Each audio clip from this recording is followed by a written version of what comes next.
Welcome to Soft Bites Podcast. Your life, your dentistry. We talk about ways to have more fun and meaning in one of the coolest and most rewarding professions in medicine. Conversations on how to bring awareness, create a healthy workplace, and provide emotional insights to make dentistry a fulfilling activity while making space for one's wonder, creativity, and freedom. Here are your hosts, Manuela and George Andre. Hello, everyone. Hi, Francisco. Hello, Jorge. Hello, Manuela. Thank you for joining us tonight. We were talking before we start that I'm really looking forward for this conversation. Manuela and you were talking about what would be the best way to introduce you. And she was telling me, but you know him better than myself. And it's like, I talked to Francisco maybe one or two times in my life. But I think that, I don't know, I just feel something about this guy that is worth to listen to. I don't know exactly what it is, to be perfectly honest. But I feel, that's the feeling that I have.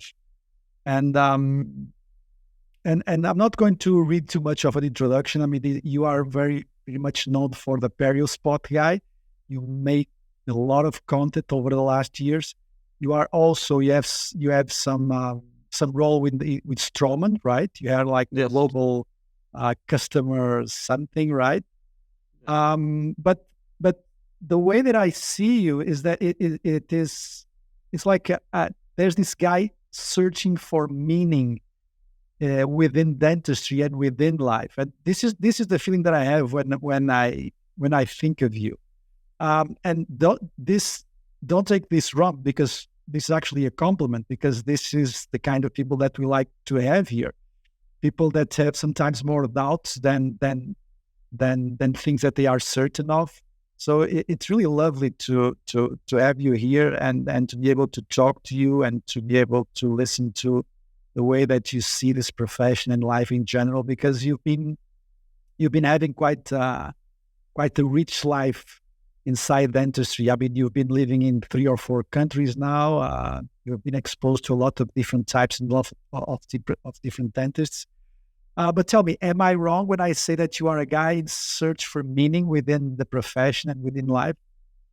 No, first of all, George and Manuela, thank you for having me and for the invitation on your podcast. I really feel it. For me, it's a pleasure, and I feel blessed on being with you guys tonight. On the other side, and thank you for your kind words and your introduction, George. And sorry for saying before, I said Jorge because I'm in Spain, and in Spain, and sometimes I switch with one link. Yeah, but Francisco, in London, do you know what they call me? It's not George, not Jorge. It's Yorgi. Yorgi, like I was Greek. Oh my God, the Yorgi! No, the Yorgi beer.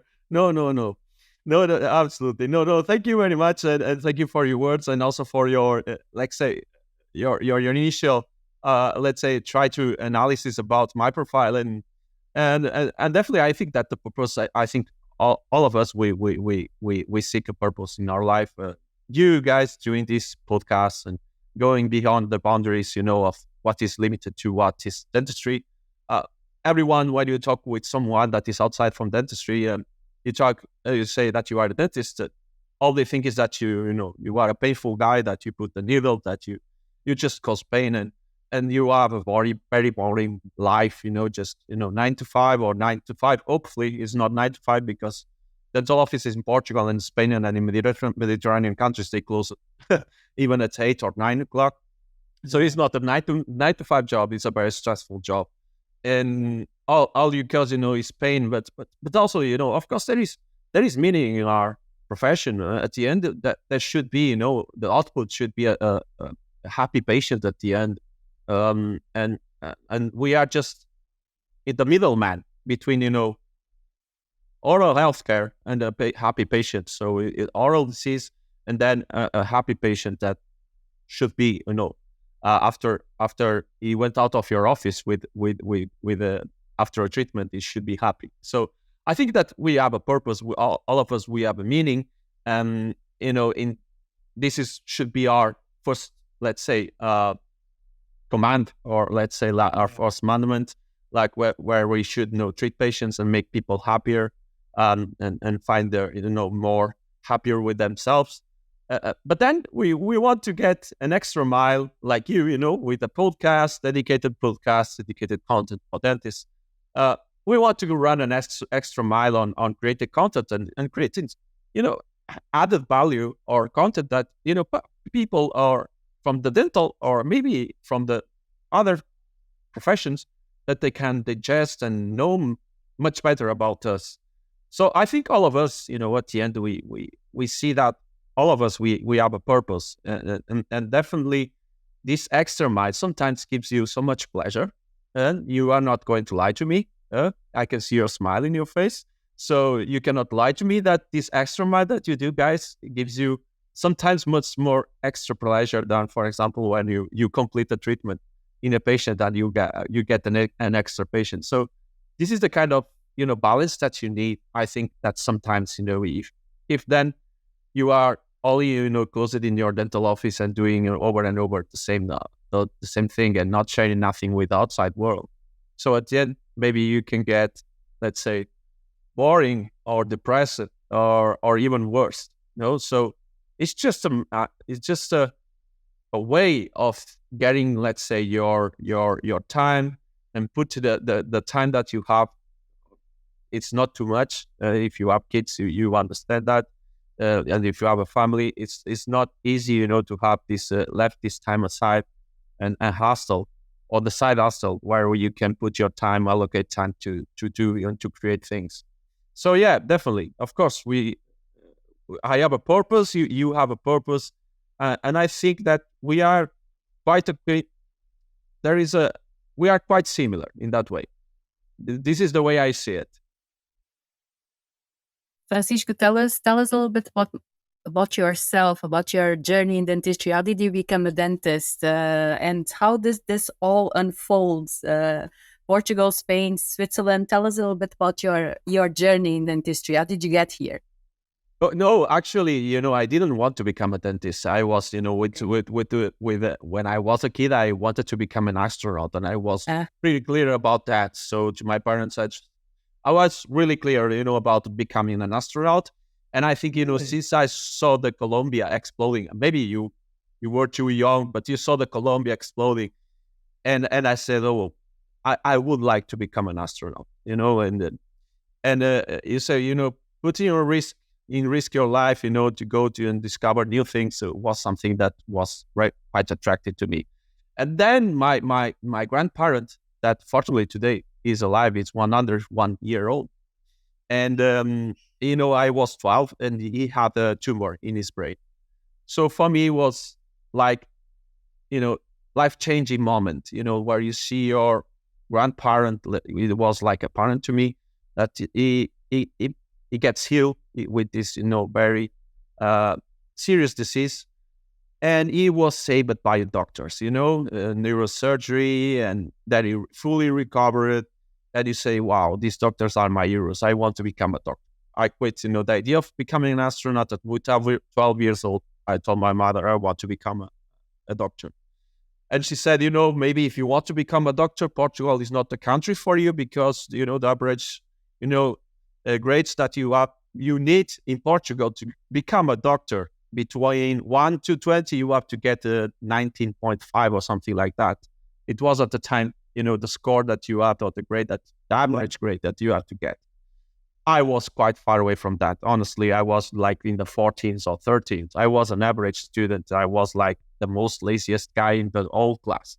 So I would never make it in Portugal. So my mother, she said to take a decision, maybe you need a country that is at your level. That you will find maybe mediocrity in Spain, because the average level it's way below, in the 90.5. With 14 you can get access to the medical school. So that's why I switched country. And when I was 16, I switched to Spain, and I already did the access, all the exams and tests to the medical school in Spain. I think I tried all the universities in Spain. Of course, I didn't make it. But in parallel, I was doing as well, applying to pharmacist, as a pharmacist, to become a pharmacist, and as well to dental school. And I was accepted in both in pharmacist and dental school. And my father at the end asked, are you going to stay at home and do nothing and try again to become to get into the medical school and repeat tests, or are you going to go to the university and try maybe dentistry and check if you like it? And that's the way it went. I went to Madrid. I started the dentistry, and actually I liked it a lot. I liked it so much that instead of 5 years, I studied for 6 years. So I just create an extra year just to. I take it really, really, really, really easy. And of course, my first 2 years of university, I would not disclose the details, but you can imagine were not the most productive. So it was like, a new guy that, suddenly wakes up in Madrid in a Party hard. Oh, yeah, exactly. With the homes, it was a 24/7 party. So at the end, after 2 years, I realized that I had to went full ballistic, and that's what happened. I have to do 2 years in one, and then again 2 years in one, and in the last 2 years, I take it more calm. But it was more or less what was my decision and why I became a dentist. And how did you end up with Straumann and in Switzerland? Yeah, well, I was happy. I had my dental office in Barcelona. Yeah. Since 2009. That's when I bought a dental office in Barcelona, and I started my private practice there while I was working in other dental offices in Barcelona. I was studying my master degree in implant dentistry and also surgery. And in 2017, I was already collaborating and doing some stuff with on marketing, on research and development, and on content creation marketing for a Spanish company named Fibo. And and in 2017, I had the first contact with Straumann, and they were searching for a sort of, let's say, a training education manager.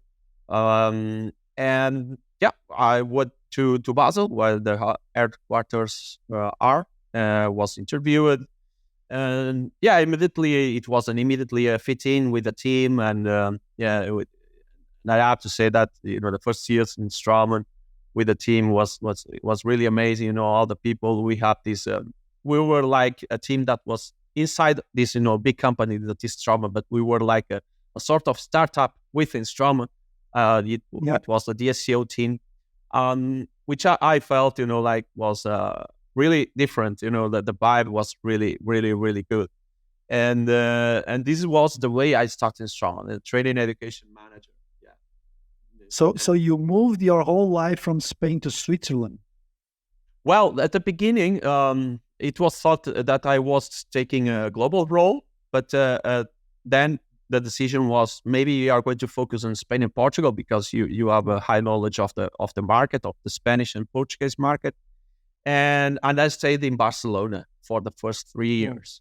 Then we were, let's say, talking about moving to Switzerland, but then, COVID came, and this conversation was not making sense because, the middle of COVID, maybe moving and upgrading people where we were in the middle of a financial crisis didn't make sense at all. So then after the COVID, we bounced back and we start again the conversations, and then I have the opportunity to move all the family to Switzerland.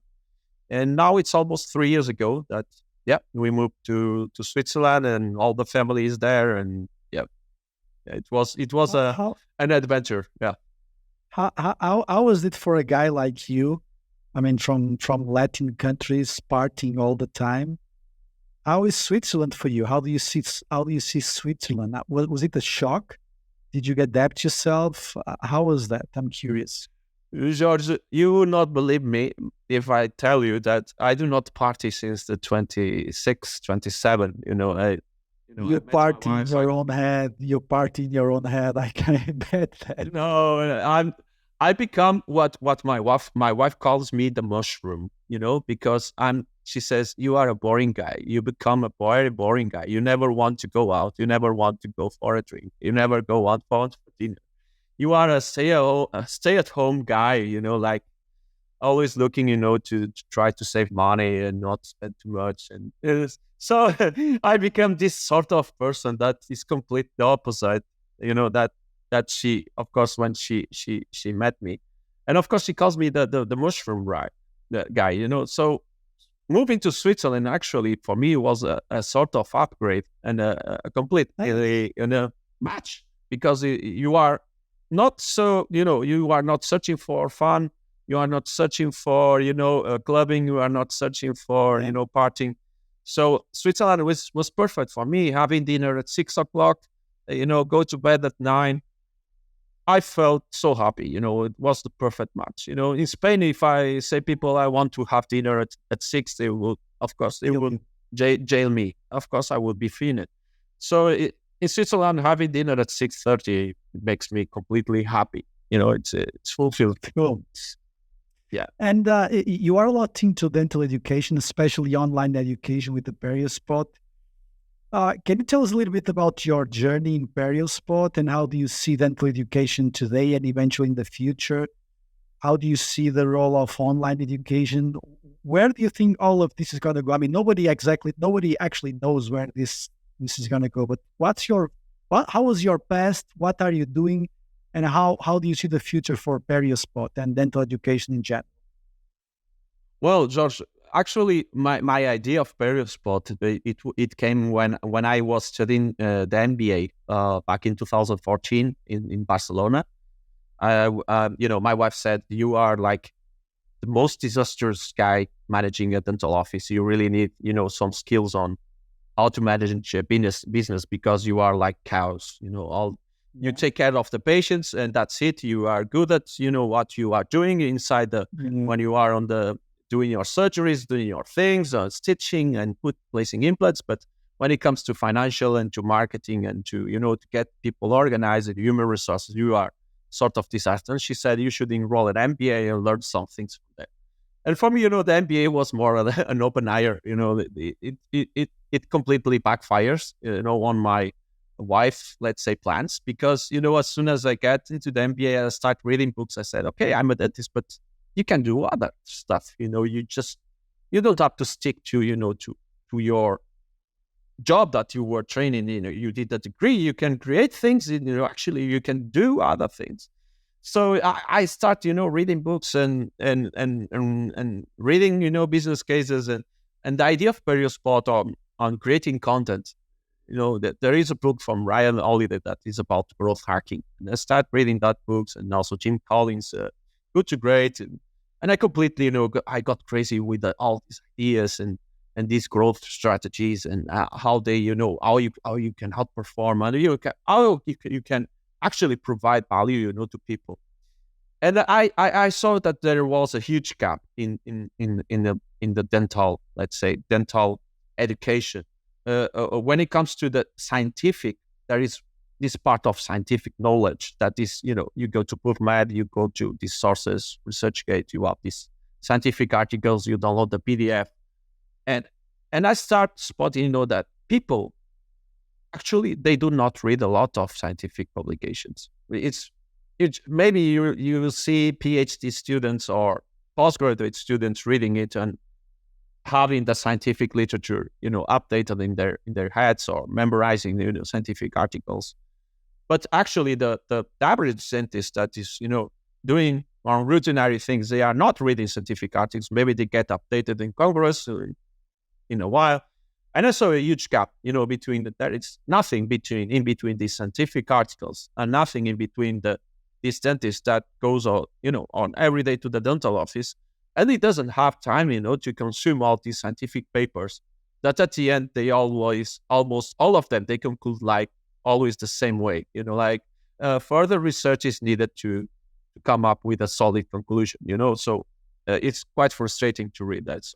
So I grabbed Periospot and I say, let's try to, to get a different content and to create different content that people can digest and that people maybe gets interested. And I try to, to bring, and create on my own, illustrations, animations, put the content in more a storytelling way that you could digest in like 5-10 minutes, and you can get updated in different topics. So this was the way to go for me. And I was feeling really happy at the time, because I saw, that actually people were liking it. And I saw that it was having traction. I was publishing it on social media. It was a time, where you publish a link on social media, on Facebook and on Instagram and so on, and people actually would read it and you would get visits. And I saw that people were, start receiving feedback. Hey, this is great. This is really good. How you break down, how you summarize scientific knowledge into, more digestible content. And this motivated me to keep up, with doing and creating this content. And at the end, it was not. It was time consuming for me, because I was, the guy in the backstage of this of Periospot, doing the illustrations, creating the illustrations, putting the website, creating the videos, editing the videos, researching, reading the scientific papers, summarizing it, and then putting all this together. It was really time consuming. Then creating the newsletters, sending the newsletters.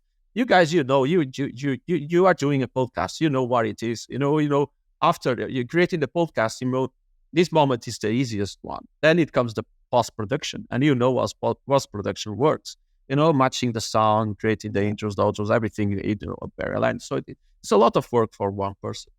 And of course, my wife started complaining. You are in the dental office, like, during the week you are in the dental office. Then Saturdays you go to the dental office still, in the mornings, Saturday mornings. Then Saturday afternoon you go straight to the computer.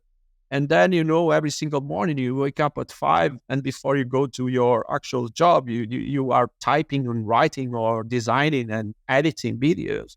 So, and for nothing, and you give away this content, in their mind, how you can give away this content for free? People should pay to get access to the content. I say, I don't know. My purpose is to, to get and to fill this gap that is between the scientific publications and actually the dentist that is not willing to to go through all these scientific articles that are published by thousands every single day. So what would be the purpose on gatekeeping this content and putting in a paywall? So it would be against the first rule of Periospot on promoting content and giving away all this content. But at the end, it paid back. It paid back on it rewarded me with knowledge. Because every day I was learning a new thing. I was learning how to use Adobe Illustrator. I was learning how to use Adobe After Effects. I was learning how to use Final Cut. I was learning how to how to get into a scientific publication and immediately spot a gap in the data. I was learning new things. So for me, it was like a motivation. It was immediately rewarded. No, definitely not. And but then I start being invited to courses, to congresses, and you start and you acquire a new skill that is public communication, and public speaking. So and you become by force a communicator. So you get into the stage. Of course, first time you feel like really quite lame, but then after 100 times you become your proficiency. You become really I think good at communicating and putting your ideas out there. So I think that Periospot what brought me maybe economically. If you say you Periospot, you do a lot tons of money. Periospot I pay for it, but basically because I have to pay all the the maintenance, all the the databases and so on. And this monthly, it's a bill that I pay for my pocket. But in the long run, it's something that I enjoy. I enjoy doing, and the knowledge that I got from there, on different things, and the skills that I created and on developing it, for me, it's what is paying back all that time that I spent on the platform. And how about the future? How do you see that? Well, the future, as you know, the end of the when we are talking about education, of course, we can talk about specifically about dental education, but when it comes to education, it has not changed in the last 1,000 years. It's when you enroll in something, maybe the means of doing this dental, of doing the education, maybe they change a little bit, but it's always the same thing. It's one guy in front of you, one other people in the back. Just listen to one guy, and you have to take for granted that what this person is teaching you is the absolute truth. And then you go out, you digest that content that you absorbed during a morning or 1 day, 2 or 3 days, and then you get a test, an exam, and then you have to pass through exams. So and luckily you will acquire some knowledge. So this is the way how it worked in the last 1,000 years. And now we are seeing a little bit of a shift. We saw a shift during COVID, that people start embracing new technologies to start learning. Online learning became like mainstream. And then the second shift that we are seeing is with AI technologies, and how AI is providing us a new way for us to learn. And the other day I was reading a book that is Welcome to AI. Is from David Schrader, and he talks about one concept that is the cognitive flexibility, and how willing are people right now to embrace these new technologies to really start learning from them. And I see that there is room for improvement, of course, because when you grab GPT, when you grab, or Anthropic Cloud or whatsoever, and you want to get into very specific topics on dentistry, they start hallucinating. So there is a tough work to do, when we get AI specialized tools, to educate people in dentistry, but they will eventually come, and we will see, eventually how these new tools, AI and this generative AI, is going to become mainstream in education. But this is all about, your willingness to embrace this technology. Because the other day I was in a course during 3 days, and I could see that, a lot of people, they are interested in getting to know, these new ways of learning, but they are very skeptical still. And I tell you that they were people that paid for a course, so they, they should be interested, or at least they are the most interested cohort in adopting new technologies. But you could see that people, they are embracing technology very carefully in our sector, in the dental sector. And for me, I see it as a huge opportunity. And this is absolutely, I can tell you, right now is what keeps me awake, at night, because, 2 years ago, I start programming. I start learning, language programming and AI, how to also to code and how to train, large language models and machine learning. So this is the sort of thing that keeps me awake. And right now, at 5:30 p.m. I wake up, and the first thing that I'm doing is coding and programming and training my own LMs on specifically on education and digesting this content and trying to get the output that I want, from all this scientific knowledge that is out there.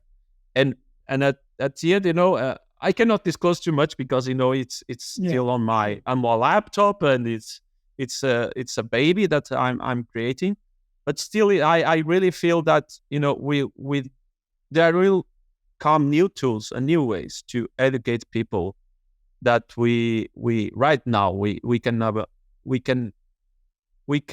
not imagine yet, how they are going to change the way we can learn. So I think that is a great time to be alive, and a great time to learn as well new skills. So this is this is the way I see it, and for me the near future will be about generative AI and the impact of generative AI in not only in the dental education but in the education in the overall. You can follow guys like David Shearer is one of them. Ethan Mollick, it's the other guy. They are guys that are pushing how to educate people with generative AI tools. So I really I try to be updated on that and try to be doing my own stuff and let's see what comes out from there. Looks very cool. Looks very, very cool. Francisco, my next question for you is how you balance all of that with your personal life. I mean, we saw in your social media that about your need of life balance, and you took some time off. Can you say something about that? Of whatever you are comfortable, of course, but work-life balance for dentists it's a huge issue, and we talk about that a lot here in the podcast. And you just mentioned so much that you are your curiosity, your motivation, you're a learner, you are a doer, you a go-getter. So how do you balance all of that then with your personal life? You said you have kids, your wife, everything. How do you do that? That's a problem. And while you have 5 kids, right? I have 5 kids. Yes, Jesus. Yes, I have kids. Yeah. Big And respect. and they are always starving and asking for food. Yeah, it's but when it comes to your question, Manuela, the problem is that I don't balance and I don't measure carefully, the balance and I end up, like 1 year and a half, I end up with a burnout and I have to stop. I was fighting against it. I was refusing to accept the new situation of burnout and depression. I went to the doctor just because I was feeling different. I was feeling that, my capacity, I was just making no sense when I went to the computer. I was making a lot of mistakes. I was just failing, some forgetting things. I start this way, and something was wrong about me. And, we dentists, we have access to prescriptions. And the first thing that you say, oh, okay, I'm not sleeping very well. I'm not maybe a little bit sad or demotivated. Let's take some pills, and you prescribe some, antidepressants because you feel like that. So maybe it's just that, and you start doing on yourself, And I was doing a lot of sports, and I think that helped me a lot to the symptoms were quite hard, but as I was doing quite hard sport, that symptoms were not they were not flourishing so fast as they should, and that's why I keep up a lot of months with the symptoms, and I keep up and then I went to the doctor, and the doctors he ran a lot of tests, and he did me a lot of questionnaires, like 3 or 4 visits, and told me, hey, you are into a burnout and you are into a depression. You have to stop like for 1 month. And I say, hey, let's stop this conversation right now, because I came here just for a professional assessment and evaluation, and just for you just to check my medication, and in case I need to modify it, you just modify it, but not for sick leave or something, not like that. And no, but you have to stop for 1 month. And I said, and I went out of that office, like laughing, the doctor. I said, you are completely crazy. I'm not going to stop for 1 month because I have a lot of stuff to do. So I went again, routine and so on, and until it completely. If you don't listen to your body start talking really, really strong. Stronger and stronger every day until I fainted. I start fainting. I fainted in the stairs. I fainted in the shower.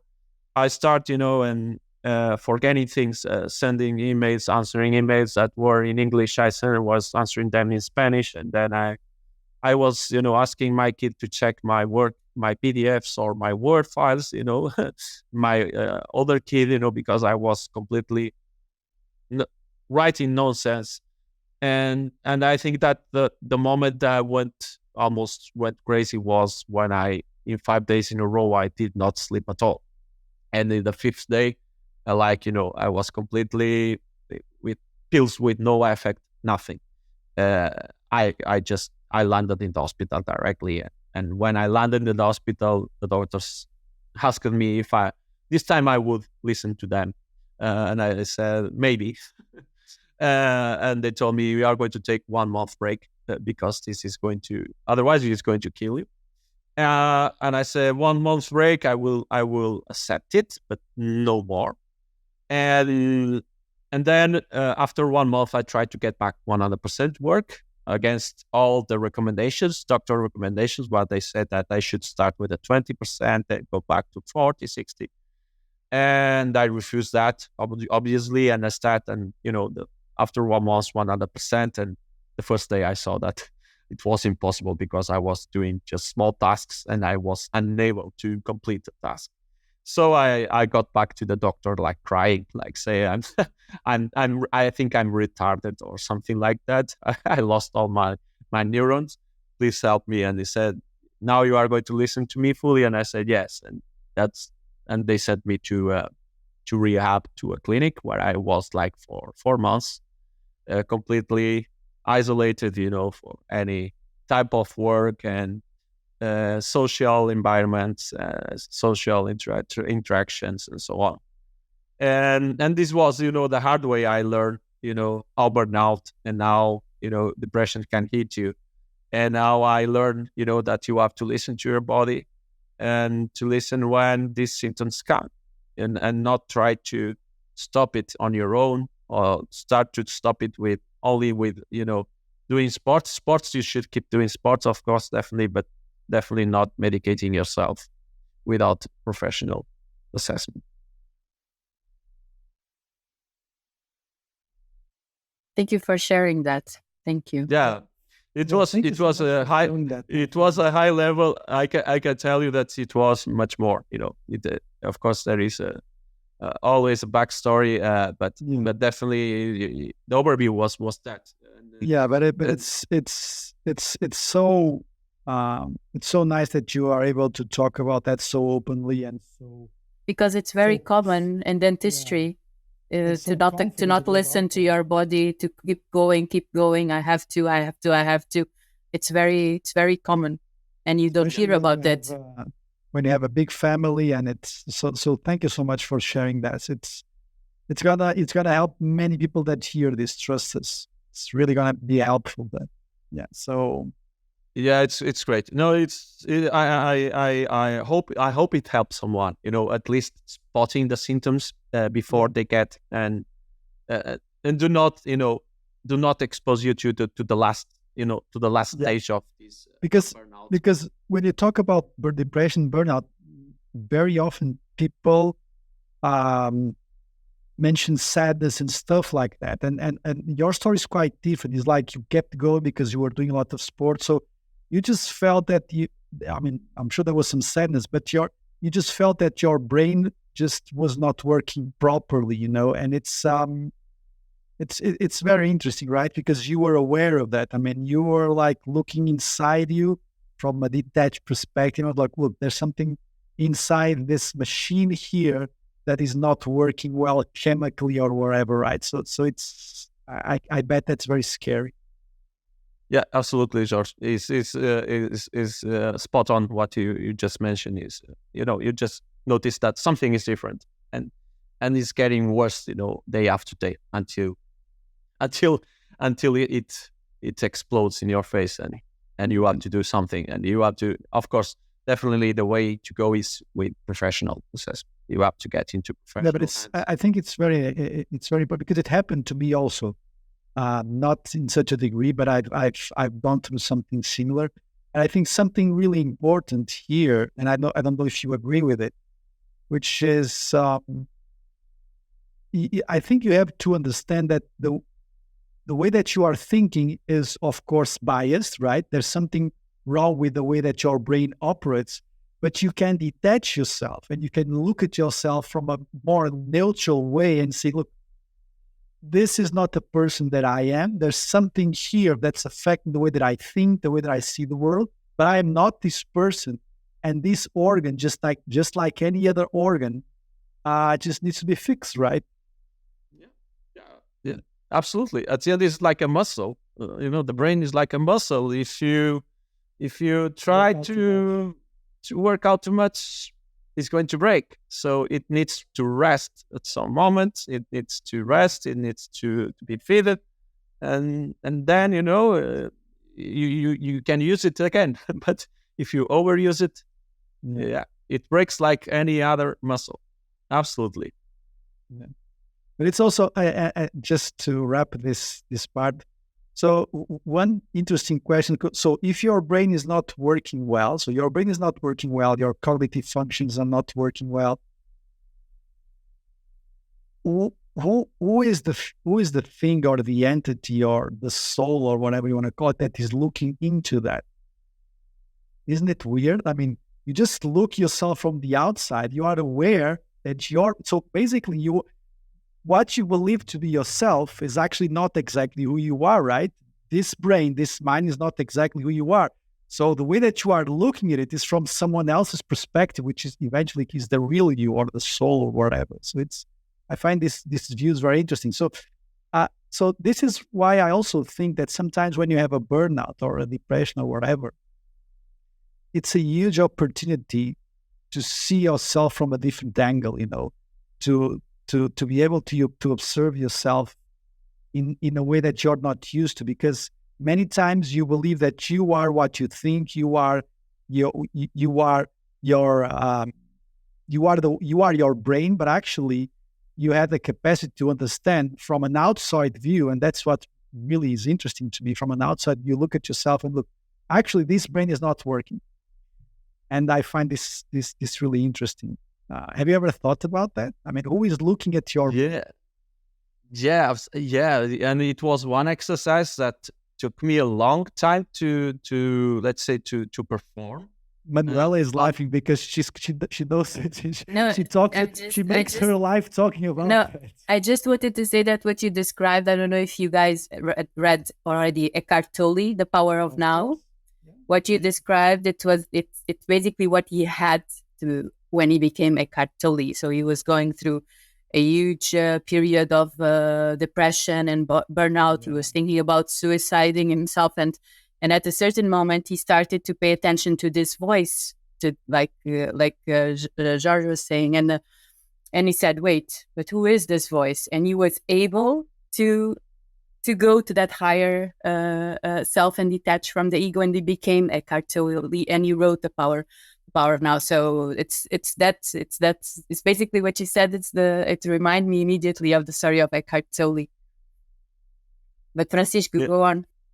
No, yeah. This is great, Manuela, and it's good that you mentioned Eckhart Tolle, and it's really difficult, George. And I don't know what's your take on this, but for me, it was really difficult to listen to myself and to get outside of me and see myself. It's not easy. Self-conscious it's hard. Yeah. And this self-awareness, you have to train it, and like any other thing, and then you do not believe in yoga, you do not believe in mindfulness, and suddenly you have to start believing in it and start practicing it. And you learn, in therapy, and during I was, during when I was in the hospital, so I learned these things. I went doing this exercise, and at the beginning was like, okay, keep your brain, shut down, and at the beginning it was completely a disaster. But then you start really feeling, and going through this state of where you start feeling your toes, you start feeling your knees, and you go, step by step in your body, and then it gets to your brain, and then you try to step outside of yourself, and look at what you are in right now, your situation, compared to 5 years ago. And then also you start thinking what you want for the future. What do you want? What you want to do with it. And do not be a victim of the decisions that you took 20 years ago. Like, hey, it's okay. I took a pathway of getting into this, being a dentist and going, full ballistic on a professional career, and just to not being a victim of that decisions of an old, younger you with 17 years old, with completely, and follow to that decisions of a 70 years old kid. When you are 45 years old, maybe you should take a break and rethink your priorities and what you want for the rest of your life, and do not be, trapped into that trap of of the decisions that you took like when you were young, because you thought it was the way to go, and everyone was telling you that you should obey the way. So it was, it was time for reflection. I had, this time that I was out 5 months, almost 5 months in the hospital, and then completely out of stages and interactions, social interactions, almost 1 year. I could not stand, being at dinner with more than 3-4 people. I could not stand it. I could not stand it, social interactions. I start feeling overwhelmed when I start, seeing a lot of people around. Is one of the symptoms as well, so you have to check when you start seeing that you are not able to interact socially. Yeah, sure. So this is one of the symptoms. And I was not really aware, my wife was saying it's just getting more boring, but this time is the boringness is getting stronger and stronger in you. It's like you are, you try, to be in your room alone and not social interactions. If people come over for a dinner, you try to refuse it and to avoid it. And these were the symptoms as well, and then I was away, completely away. And for me, it was a fantastic way. I went to Porto like 3 months ago, was my first social interaction, big social interaction in CESPO in Porto with the Professor Marco Infante invited me for lecturing there. And of course, I feel a little bit awkward, 1 year after, all these things. But then I pick up quickly, it just comes up again, and now I'm just that, this, what Manuela said, being aware of this self-awareness, if symptoms try to get back again, just be aware of it and try to avoid getting to the stage that you went through. So tell us what, because I think these experiences, they have the negative part, but they also have this huge possibilities for change and for improvement. I mean, there's a whole new way of life that you have ahead of you, and I think that this is why the struggle in one's life is so important, because it opens new opportunities for you to see life in other ways, and eventually, I'm sure that in a few years, and actually probably right now, you're looking back and say, actually, this was bad, but it can be one of the best things that have happened to me, because otherwise I wouldn't change some behaviors. What are the things that changed the most after this? I think that's priorities, and start saying things. I don't know if you read this book now. The name of the author doesn't come up to my mind now. This is one of the things that I have to recover 100% is my memory.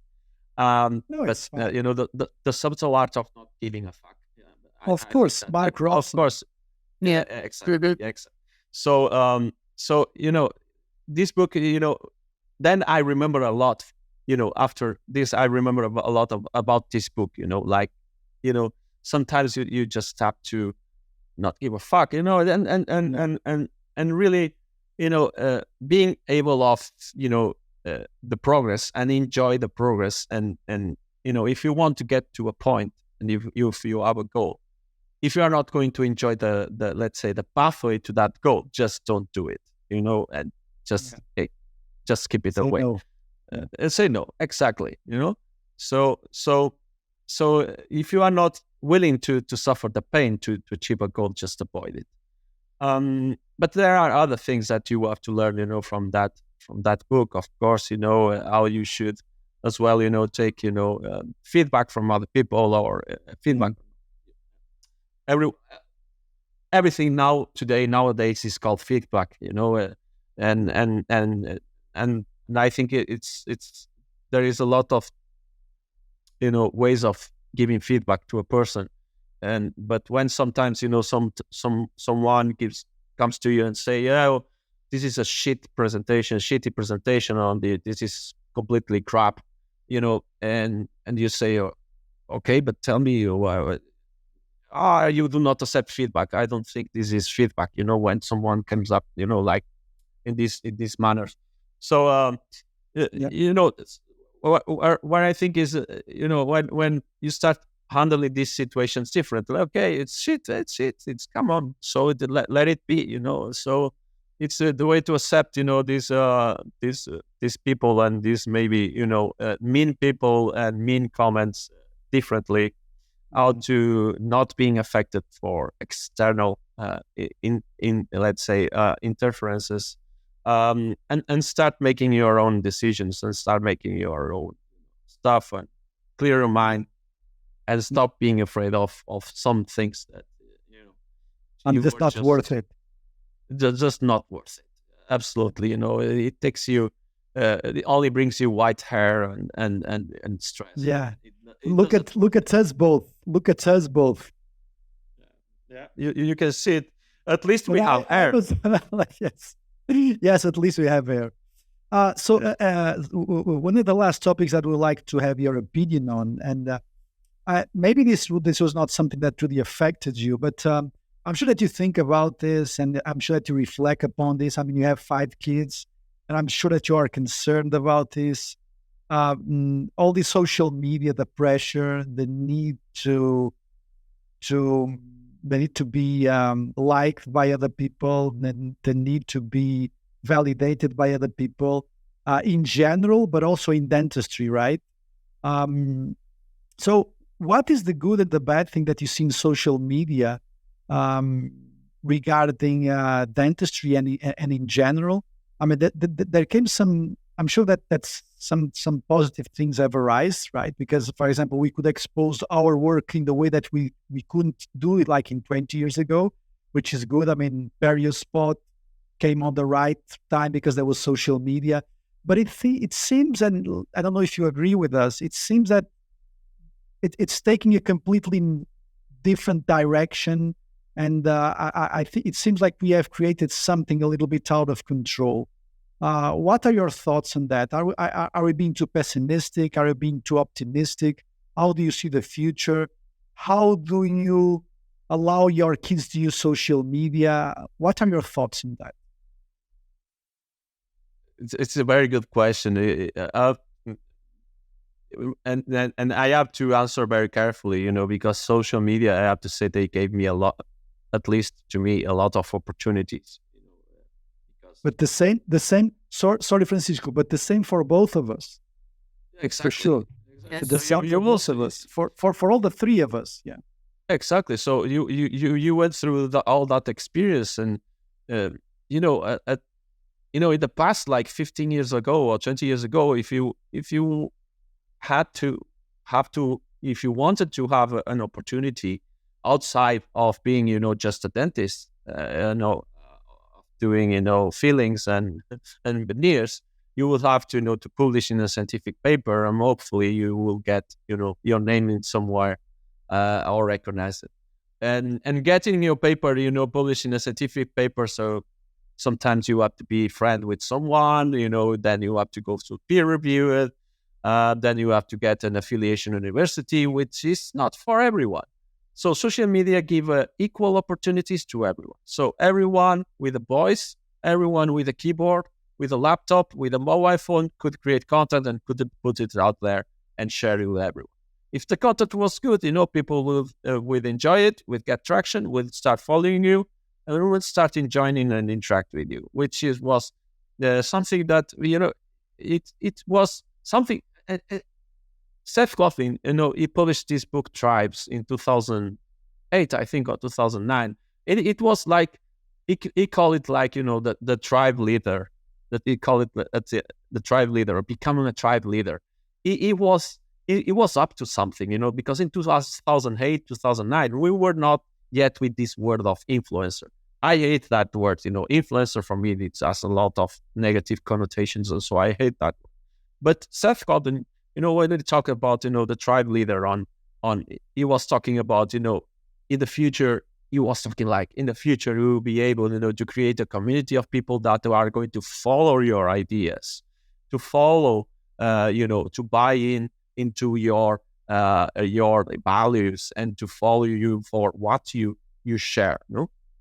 And this was really in line with the discourse, the Start With a Why from Simon Sinek, that people really do not follow you because you are tall, or because you are brown, or because you whatsoever. They follow you because they believe in you, believe in your ideas, and they believe in your values. So a combination of them. So social media, in its sense, it's quite positive, quite strong idea and concept. Anyone can have this power of creating a community or a tribe, with equal opportunities. So you just stop, to really be curious about what perhaps people are needing, or they want to, or they are craving, or the pains they are suffering. So, and provide them, solutions. So the purpose of social media was at the beginning good, but then it becomes, and you can see, you go to Instagram, and you can see that it's becoming a lot of show off. It's becoming a lot of, not the content that you were expecting, to digest. And you have to go, have to curate through a lot of posts to get into really nice content. And in the past, it was not like that. People were more careful about what they are sharing. But today, you get into Twitter, or you get into Reddit, and you see that there are bots, talking to each other. At some point, there are some AI bots talking to each other. This is not the kind of things that you want. And when it comes to kids, my kids, I'm not gatekeeping. I'm not, a vigilante, or trying to check their mobile phones and see what they are, because I think that it would only get worse. If you try to control, or to see, because my parents with me, they never did that. Try to control what I see, or what I, it's just up to come from you. Just to see what is for you, what is not, and check by yourself, and you will learn with time, that content is not for you. So I'm not the kind of guy that is hacking the router so they do not have access to some content and so on. So I think that, and unfortunately, what I'm seeing is that my kids, without instructions and any kind of influence, I try to influence them. Let's say very little influence from me.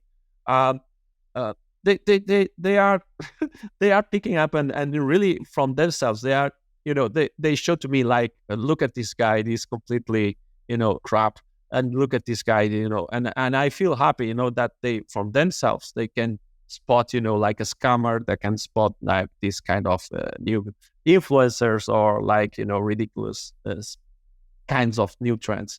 So for me, this is the way to go, because otherwise, if I was try to maybe forbid content and to try to keep it, and then suddenly when they become 18s, they are so naive that they will, just get access to all this content, and it's like, like the nun that gets out of the convent, and then suddenly she's free from Jesus Christ, and of course, what happens next.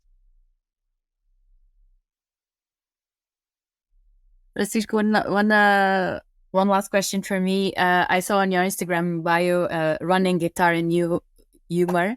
And I just wanted you to talk a little bit about these three things, the importance of these three things in your life, the way they shape your daily life, and also the way they shape your dentistry practice. Because me and Jorge, we talked a lot about how we can integrate these parts of ourselves in our dentistry practice, and how that even shape the way that we work.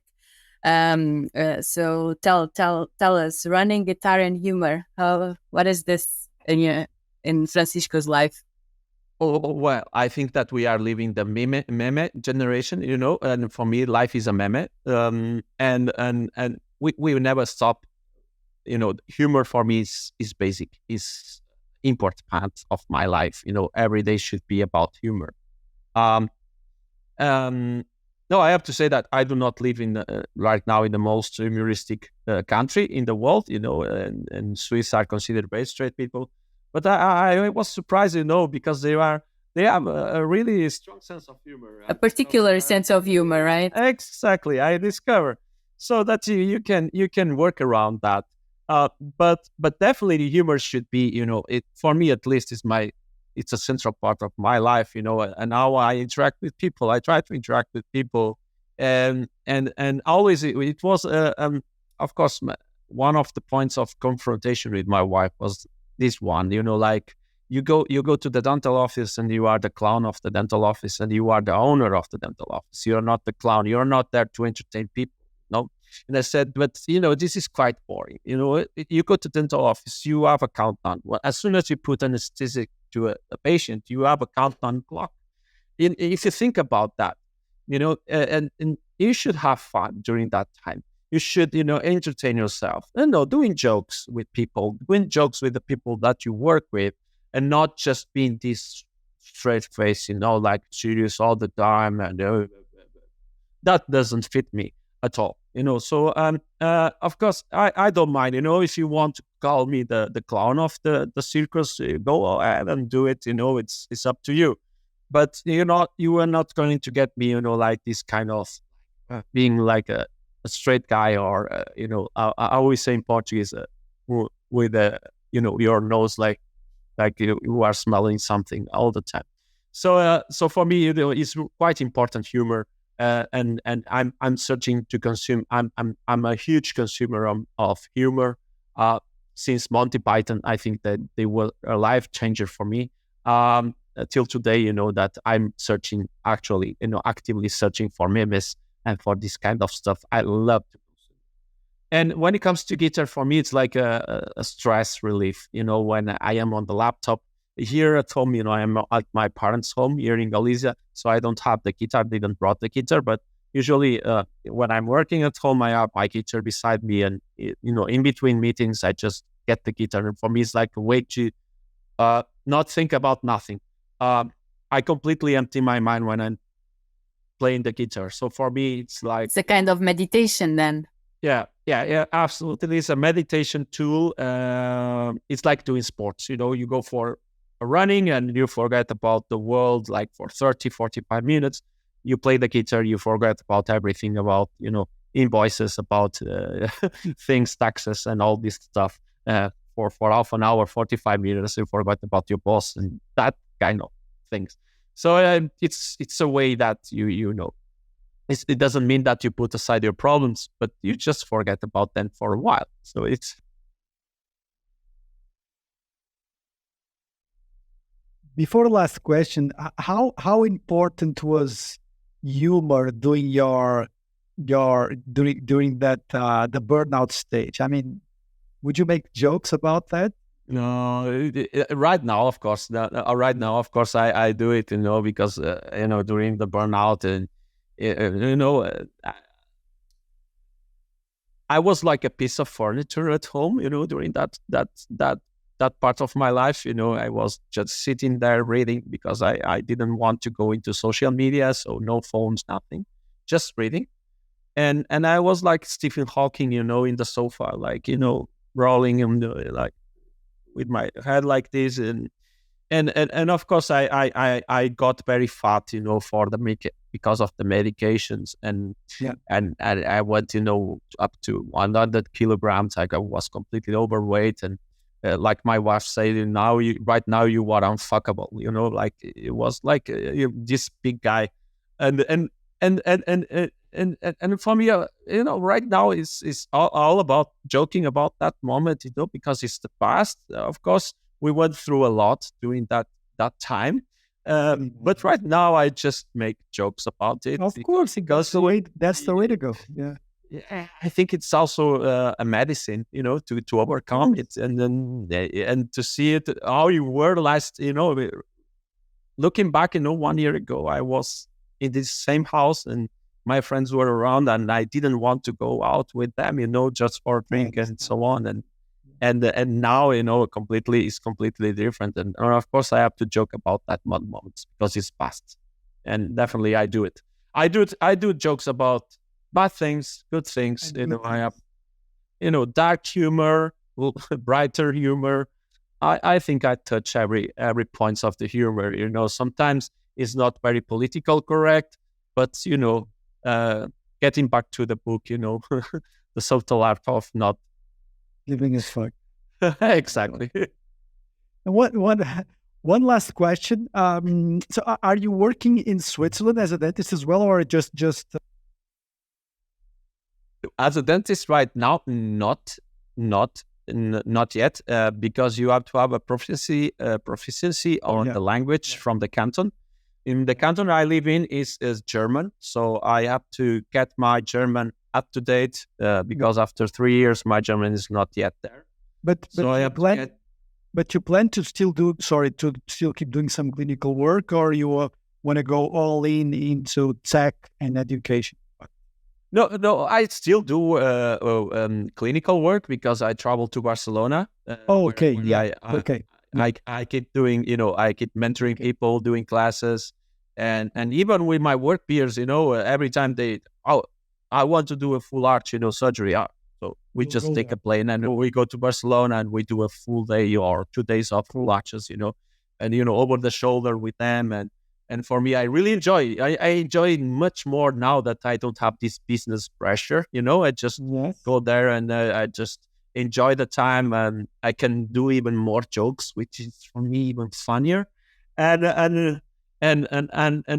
not having this economical pressure, on doing patients waiting, and so for me it's much even more enjoyable.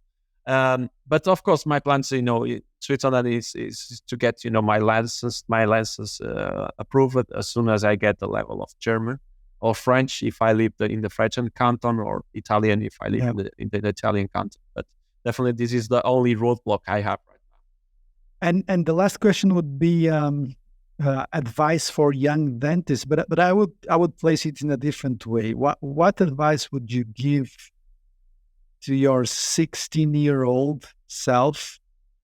And because I think that you don't have specific advice for dentistry. I mean, that's quite boring, but advice in general for anyone who is 16, 17, deciding on the career based on your own experience, what would you tell them?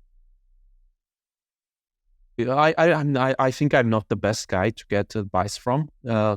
But yeah, definitely, when it comes, professional career, maybe I'm not best person that you should seek advice from. Definitely on the personal side, of course, just use condoms, otherwise we are going to end up with 5 kids. But on the professional side, giving you advice, it would be more just try to be curious, just try to be curious, just do not stick to just one thing. If you become a dentist, if you become an engineer, if you become a doctor or whatsoever, I think that curiosity what is going to reshape your professional career. At the end, if you are curious, you can learn any skill. You can then land in a job that you never thought before, or that you were never prepared, or you don't even have studies or a degree in. So this level of curiosity is what is going to reshape your professional career in the upcoming years. And this is my only advice, is to keep up with your curiosity always as your priority number one. Be curious about something.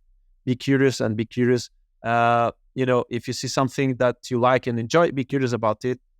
Go and start doing deep dives into the topics. And you never know. If you, at the end, if you enjoy it, you like it, you get good at it, and at the end, you are going to make money off it. Perfect. thank you so much for that. I think this is one of the podcasts that it's been the most honest and transparent and open, and the way that you talk about burnout and depression, it is what it actually should be, and thank you so much for that. It's been really nice to have you here, and you have this mix of being both a very sharp and articulate person. By the way, your brain is working very nice, let me tell you. But you have this mix of being a very articulate guy with a very open and very direct and very honest, which is a combination that is not, it's actually very rare. And we need more people like you in the community, whatever that community is. So thank you for that. Yeah, but it's in the thing. That's the thing. Yes, we don't know what community is right now. Yeah. Yeah, George, maybe you end up in Joe Rogan podcast in one of these days. you never know. So you never know. Yeah, definitely. Yeah, but thank you so much. That was very nice. And both me and Manuelo, and when we started hearing you, we weren't talking, but we were both smiling, because this is the reason why we did the podcast. And at the end of the day, everybody struggles in dentistry, whether with professional or personal issues. And in dentistry, it seems like people have different sometimes, and they have a mask. You talked about that mask, right? So I think in order for you to sometimes to handle dentistry, you build that mask and you go through dentistry through that mask. And that's sometimes one of the reasons that also leads to situations of burnout and depression, because people cannot handle that mask at a certain moment.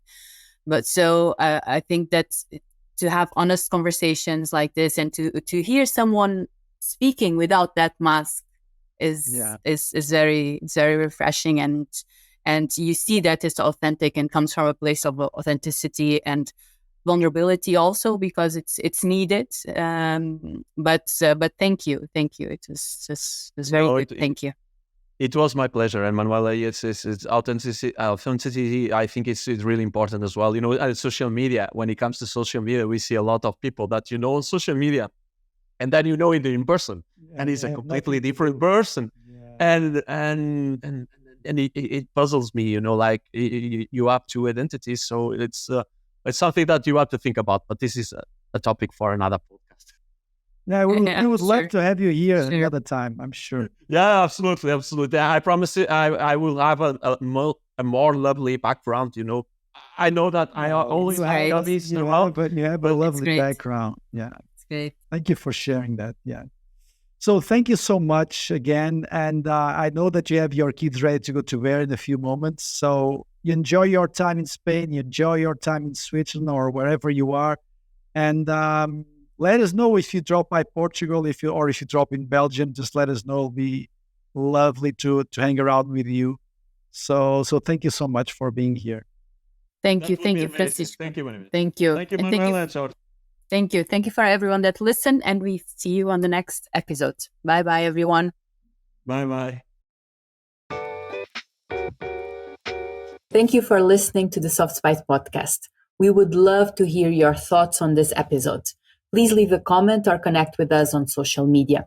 Your comments and messages will help us to know you and our profession a little bit better, so that we can offer real value in return. And if you like it, please subscribe. If you want to learn how to be a leader and drive change in dentistry, take a look at our Conscience Leadership course at softbites.online.